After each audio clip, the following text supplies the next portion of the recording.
गोविंद गोपाल भज मन गोविंदा गोविंदा गोपाला गोविंदा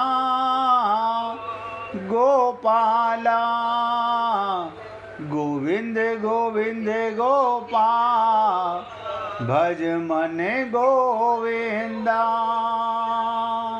गोविंद गोविंद गोपाल भज मन गोविंदा गोविंदा गोपाला गोविंदा गोपाला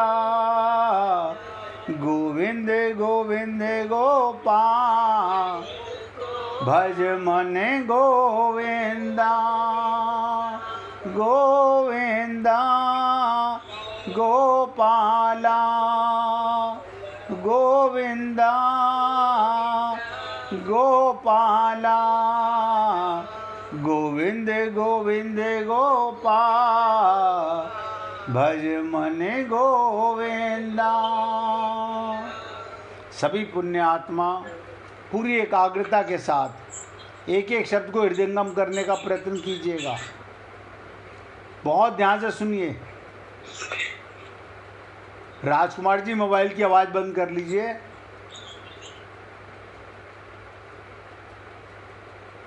अगर आप ऐसा मानते हैं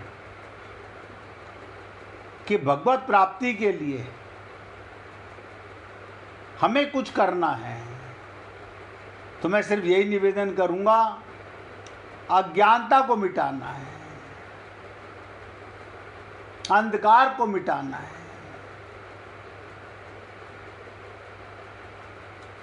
जैसे आप अपने घर में अंधकार में रखी हुई चीज ढूंढ नहीं पाते, प्रकाश की जरूरत है, ऐसे ही आत्म प्रकाश के बिना सब भटकाव है।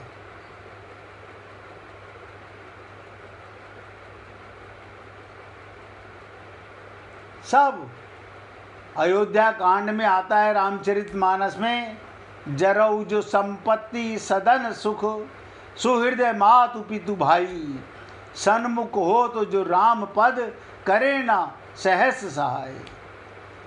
वो संपत्ति, वो घर, वो धन, वो सुख, वो मित्र, वो माता पिता भाई,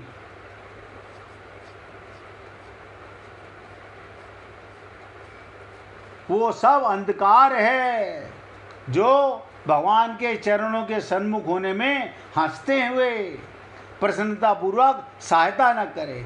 परिवार का मतलब होता है भगवान की ओर उन्मुख करने वाला। हमारे माता पिता, हमारे परिवार के सदस्य एक दूसरे को सहायता करते हैं भगवत प्राप्ति के लिए।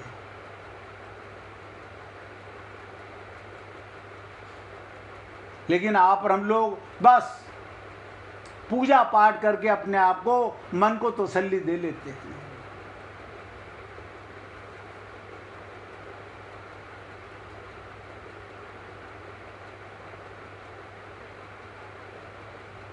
रामचरितमानस तो कहती है, संपत्ति सब रघुपति के आही, जो बिनु जतन चलो तजिताही, तो परिणाम न मोरी भलाई, पाप शिरोमणि साईं दुहाई। सारी संपत्ति भगवान की, जब ये सारी सृष्टि भगवान की, गीता में भगवान कह रहे हैं वासुदेव सर्वम, ये सारा संसार मैं बना हुआ हूँ। आप और हम लोग चौकीदार हैं। हमने अपने घर में 1 करोड़ रुपया रख लिया, हम 1 करोड़ के मालिक हो गए, हाँ तो कोई बात नहीं, भगवान ने अपने बच्चों को बांट दिए, लेकिन तुम उसके मालिक नहीं हो, छोड़ के जाना पड़ेगा। चौकीदार बदलते रहेंगे, रजिस्ट्रियां बदलती रहेंगी, लेके कुछ नहीं जाओगे यहाँ से। जो लेके जाना है, जिसके लिए शरीर मिला, जिसके लिए संत महात्मा हमें मिले, हमें वो तो मिला नहीं। सारी संपत्ति भगवान की, यदि उसकी रक्षा की व्यवस्था, उसकी चौकीदारी की व्यवस्था किए बिना उसे ऐसे ही छोड़कर चल दूं तो परिणाम में मेरी भलाई नहीं, क्योंकि स्वामी का द्रोह सब पापों से शिरोमणि है। आप और हम लोग अपने को मालिक ना बने, हम चौकीदार हैं, सेवक हैं।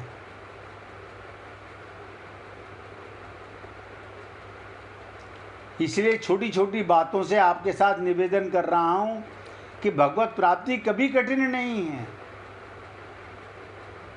और बहुत ध्यान से सुनिएगा, अब जो चर्चा इसी श्लोक पर मैं आपको बताने जा रहा हूं।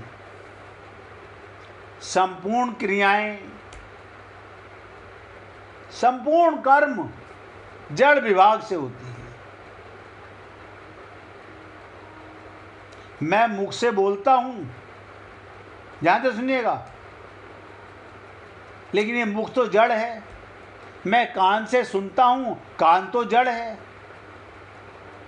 मैं मन से विचार करता हूं, मन तो जड़ है।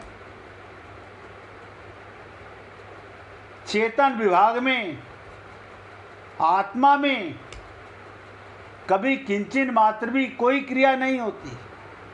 आत्मा की कोई माता नहीं, कोई पिता नहीं, आत्मा का कोई मकान नहीं, आत्मा को धन से कोई प्यार नहीं। सोचो इन बातों को। अहंकार से, अंतःकरण मोहित होने के कारण, अज्ञानता के कारण, हमारा अंतःकरण मोहित होने के कारण अज्ञानी मनुष्य मैं करता हूं, मैंने मकान बनाया, मैंने इतना पैसा कमाया। ऐसे ही संत महात्मा, मैंने इतने शिष्यों को ज्ञान कराया, तुमने नहीं कराया। ये तो उसकी कृपा है। अगर संत महात्मा भी किसी पर कुछ ज्ञान कराते हैं तो करता नहीं होते, भगवान ही करता है। ये अज्ञानी मनुष्य मैं करता हूं ऐसा मान लेता है। अहंकार से अंतःकरण मोहित होने का तात्पर्य है अपरा प्रकृति के अंश अहम के साथ अपना संबंध मान लेना, अपने को शरीर मान लेना, अर्थात अहम को अपना स्वरूप मान लेना कि यही मैं हूँ। इसी को संबंध कहते हैं, तादात्म्य कहते हैं। आप इस शरीर में टेम्परेरी आए हो। अगर आपको आत्मज्ञान हो गया तो आप सबसे प्रेम करोगे, क्या क्या सोच के। अब देखिएगा कि ये आत्मा है। आप अपने माता को प्रेम करो, पिता को प्रेम करो, पति को प्रेम करो, पत्नी को प्रेम करो, बच्चों को प्रेम करो। प्रेम पाप नहीं है, प्रेम तो पूजा है। लेकिन क्या मान के करते हो? शरीर मान के। अगर शरीर मान के प्रेम करते तो शरीर से निकलने के बाद उस मुर्दे को घर में रखते, उसे खूब प्यार करते। सोचो, विवेक लगाओ।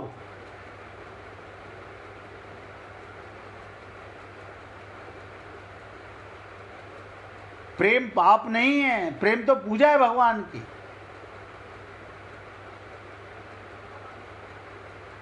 ये गलत धारणा, अज्ञानता भरी हुई है लोगों के अंदर। अपने को कर्ता मानने वाला जो चेतन है,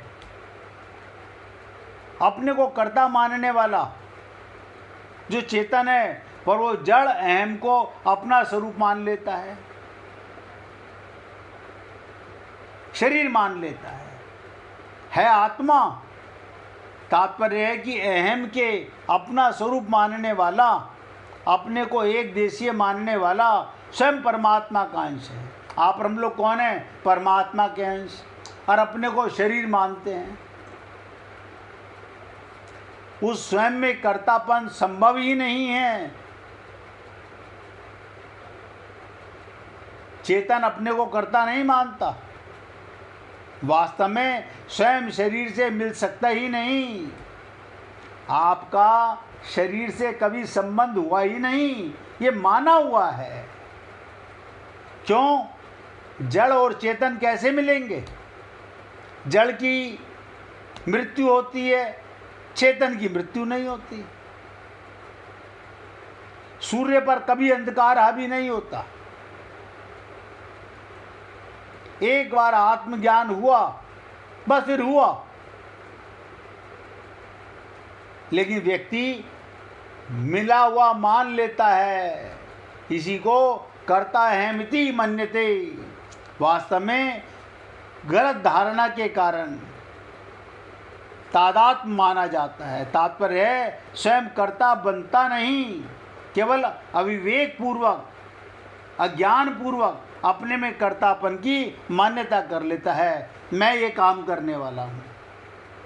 अपने को कर्ता मानते ही उस पर शास्त्रीय विधि निषेध लागू हो जाता है, कानून लागू हो गया और उसको कर्म फल का भोक्ता बनना पड़ता है। अब एक बात खुल के बता रहा हूँ, जब तक तुम करता हो तब तक भोगता हो।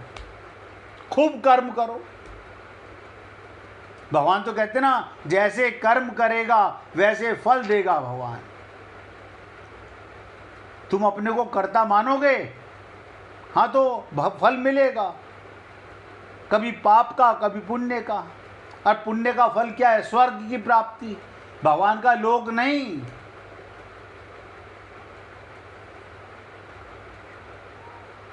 अपने को कर्ता मानते उस पर शास्त्रीय विधि निषेध कानून लागू हो जाता है और उसको कर्म फल का भोक्ता बनना पड़ता है।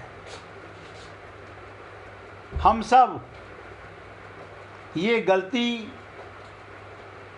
समझें और सुधार आ जाए तो क्या आवागमन के चक्कर से निकल जाए, आवागमन के चक्कर से। अन्यथा चींटी से लेके ब्रह्मा तक बार बार बनते रहेंगे, जाते रहेंगे, आते रहेंगे, नतीजा ठन ठन गोपाल। और संत महात्मा कहते हैं इस देह में हरि मिलते हैं। अब हरि किसको मिलते हैं? सोचो। जो अज्ञानता को मिटा देता है, जो गुरु की बात को मान लेता है, जिसका माया का भ्रम मिट जाता है, वो अपने को कर्ता नहीं मानता, अपने को शरीर नहीं मानता। अब आप सोचिएगा, हम शरीर को भोजन कराते हैं, आत्मा का भोजन है कोई? जो है भोजन वो हम करते ही भूल जाते हैं। सत्संग आत्मा का भोजन है, पचाना बड़ा भारी काम है।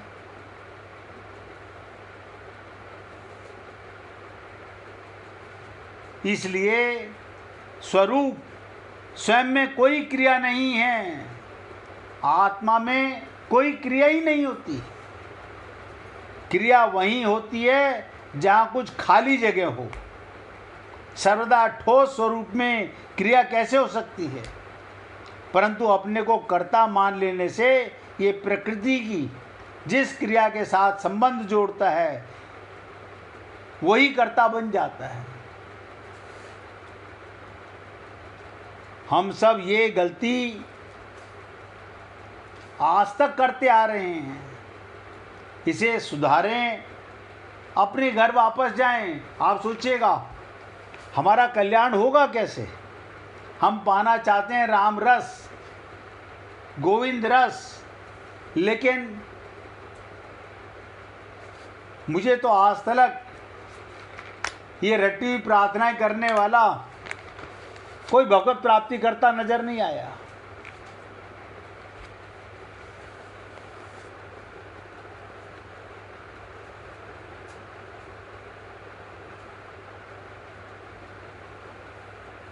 तो इसलिए उनके लिए फलजनक कर्म बन जाता है, जिसका फल उसे भोगना पड़ता है। जब तक हम कर्ता बनेंगे तब तक हमें फल भोगना पड़ेगा। कारण कि जो कर्ता होता है वही भोगता होता है। रट लो इस बात को। तुम कर्ता मत बनो तो भोगता भी नहीं होगे। अब हमारे को अज्ञानता है, हमने ये काम किया, हमने ये काम किया। भगवान कहते हैं कोई बात नहीं बेटा, तूने कर्ता बना ना, मैं तेरे को फल दूंगा। तूने अच्छा कर्म किया, अच्छा फल दूंगा, बुरा कर्म किया, बुरा फल दूंगा। इस एक अज्ञानता के कारण अनंत अनंत जन्मों से आप और हम लोग पुनरपि जननम पुनरपि मरणम, बार बार संसार में आते और चले जाते हैं। और हम क्या समझते हैं कि किसी के जाने के बाद ये ब्राह्मण लोग गरुड़ पुराण सुना के उसका कल्याण कर देते हैं। गरुड़ पुराण जाने वाले के लिए नहीं है, रहने वाले के लिए है कि वो अपनी अज्ञानता को मिटाए, लेकिन मिटाता नहीं।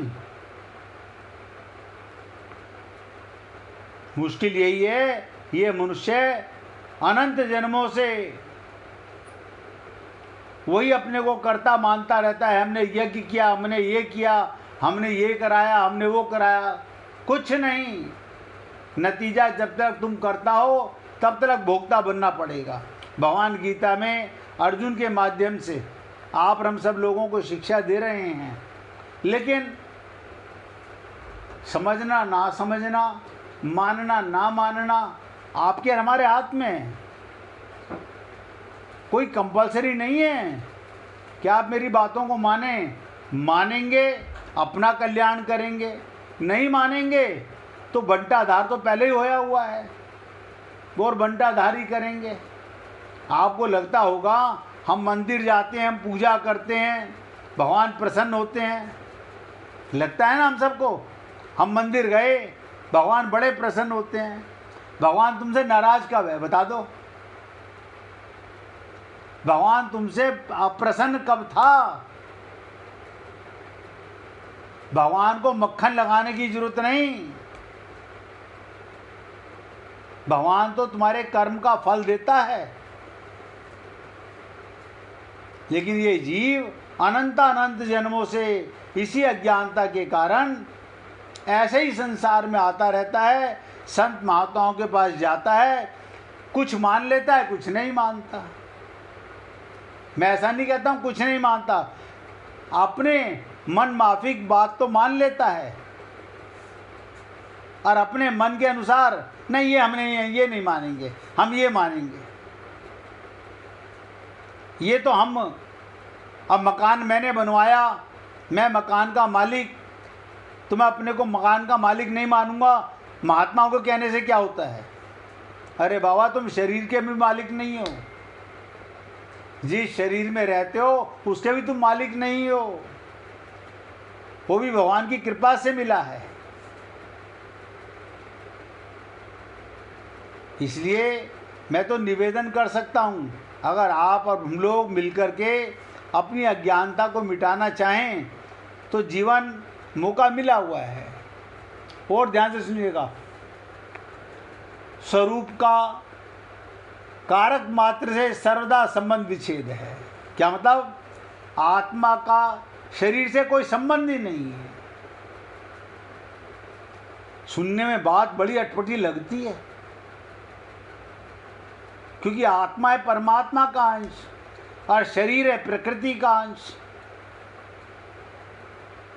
शरीर जड़ है और आप चेतन हैं, परमात्मा भी चेतन और आप भी चेतन। आप देखिए, आप और हम लोग गीता सुन रहे हैं, कभी भागवत सुनते हैं, कभी रामायण सुनते हैं, लेकिन अज्ञानता को मिटाना नहीं चाहते। असली अज्ञानता को मिटाना ही नहीं चाहते। भगवत प्राप्ति में रुकावट नहीं है। आप सोचिएगा, अगर आप और हम लोग सच्चे भाव से गीता सुने, रामायण सुने, भागवत सुने, आप कहेंगे कौन से भाव से? आत्म भाव से, अपने को आत्मा मान के। मैं सारा दिन आपसे निवेदन करता हूँ, हे पुण्य आत्माओं, मैं आपको आत्मा बोल रहा हूँ, आप अपने को शरीर मान रहे हैं। आप देखिए, सच्चे भाव से भागवत में कथा आपने सुनी होगी कि पापी भी मुक्त हो गया।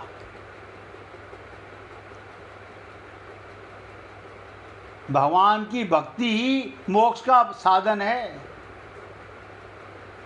गोकर्ण की कथा श्रीमद् भागवत महापुराण से जुड़ी अत्यंत प्रेरणादायक है, जो ज्ञान, भक्ति और श्रीमद् भागवत कथा के प्रभाव को दर्शाती है। आप लोगों ने सुना, आत्मदेव नाम का ब्राह्मण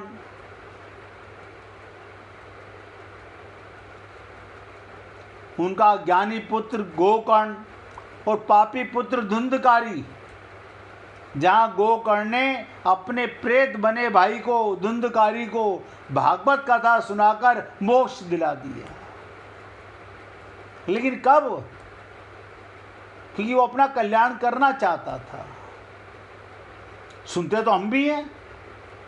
आप में से ऐसा शायद ही कोई होगा जिसने भागवत सुनी हो और ये कथा ना सुनी हो। सबसे पहले ये कथा आती है।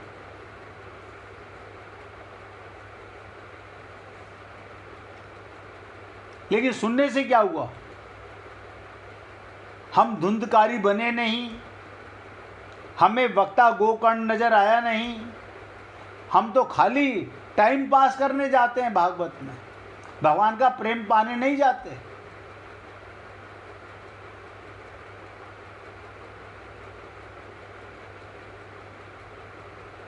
कई बार आप लोगों को लीला सुनाई है मैंने कि धुंधकारी चाहता था 7 दिन में 7 गांठों के अंदर टूट गया, अज्ञान मिट गया 7 दिन में, और 7वें दिन ये सारी अज्ञानता की गांठें टूट गईं और धुंधकारी को दिव्य शरीर प्राप्त हुआ। भगवान विष्णु के दूत उसे बैकुंठ लेकर चले गए। अब जाना तो हम भी चाहते हैं, लेकिन ऐसा है कि ये माया का ज्ञान नहीं मिटाना चाहते, अपने को कर्ता भाव से निकालना नहीं चाहते। भगवान क्या प्रेम तो पाना चाहते हैं, इसमें कोई शक नहीं है।